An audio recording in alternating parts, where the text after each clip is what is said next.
With that, let's move on to a perspective from Asia, in particular South Asia, with Avinash Kishore, who's a researcher with IFPRI.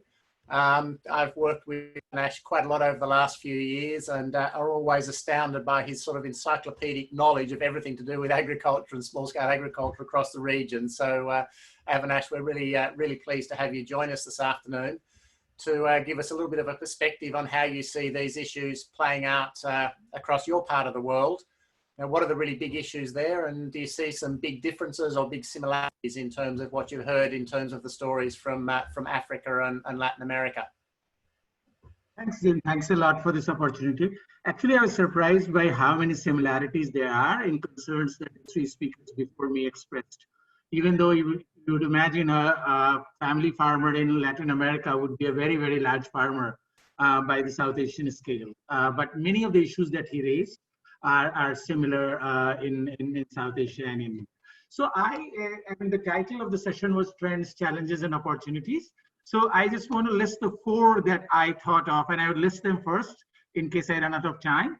And just to avoid duplication, because there are similarities between the other two regions that we heard about, I would just go more macro, and hopefully it would still make sense. So first trend that we are seeing, and I think this is also across multiple regions, and that has a lot of different implications that I will, if time permitting, talk about, is the rising gap between agricultural and non-agricultural incomes. It is increasing in the entire South Asia region. Farmers' income versus non-farmers' income, ag GDP versus non-ag GDP, growths are very different, and it's diverting, and it has multiple implications. The second, which is, I think, more specific to South Asia or countries like Malawi, as we heard, is this either shrinking or at least persistence of ultra small holdings. Small holding doesn't even make sense now. In my home state, we are talking about 0.1 hectare and 0.2 hectares. That's the areas that we are talking about. Everyone in South Asia is a smallholder pretty much. The third that I want to talk about, which I'm sure all of us agree to, is depletion of all natural resources that we care about. Soil, water, now in South Asia, even air because of agriculture, and of course, biodiversity. That also is a trend that I think poses a lot of challenges, and we need to find opportunities to reverse it. And the last one, because we are all living through this pandemic, it's not a trend, but it's a kind of a hope. One has to be optimistic. Is it hopefully, since this problem was started apparently by unsafe food or unsafe food processing, there will be greater demand even in countries like India and Bangladesh, and greater concern for food safety, like safer production, safer processing, and safer consumption and disposal of food and food waste. So let me just go over all the four challenges. So first is, why did I raise this rising gap between farm and non-farm incomes? We know it's happening. I think there are multiple reasons, but two that I would point out is one is that we are not able to move, at least in South Asia, enough people out of agriculture. So that's why the ag share in employment, it continues to be high, but share in GDP has been declining. So that's one of the reasons why I think the gap continues to widen. The second, which is someone alluded to earlier from Africa, is that in these countries where there are far more consumers than producers, I guess everywhere else, and food is a big part of household budget, especially for the poor, governments cannot allow prices to rise. So farmers often, Julio was talking about toxic environment. Part of the toxic environment is that food prices are never allowed to rise. They are allowed to crash, but they're never allowed to rise. So that, in a sense, to subsidize non-farm sector and consumers, they're keeping farm prices rise. Michael Lipton talked about it in 1950s, 60s. It's not a new problem, but it's a persistent thing. So what's the associated challenge? One of the challenges that as the gap between farm and non-farm incomes increase, no one wants, if you ask, like no one wants their kid to be in agriculture. They are in agriculture because they don't have options. They don't want their kids to be in agriculture. If you want to have sustainable agriculture, why would I invest in sustainable agriculture if I don't see any future for myself? I would rather extract more resources, build that surplus, and use that surplus to invest in occupational diversification, to education, training, migration, whatever it is. I think that's a very important challenge that we don't talk about. Are there any opportunities? One of the opportunities in a weird way that it creates is that you have a richer urban or even within rural areas non-farm class whose consumption patterns are different, whose high value food consumption, etc., are going up, and that allows even very small farmers to cater to their needs and maybe have some hope of having a living income out of really, really small economy. But then what do we do to leverage this opportunity that is there? And again, referring back to Julio's point, I think one trend that is there in this region is that there is more, within the food economy, there's more value creation happening, faster value. The off-farm food economy is growing much faster than the on-farm one. So in India, in the last 5-6 years, the ag GDP increased by 2%. If you look at the value added by food enterprises, which includes everything, was 8-10%. Right? So there's a lot of value creation. Then the challenge for smallholders is how do we get a larger share from this value creation that is happening not on farm?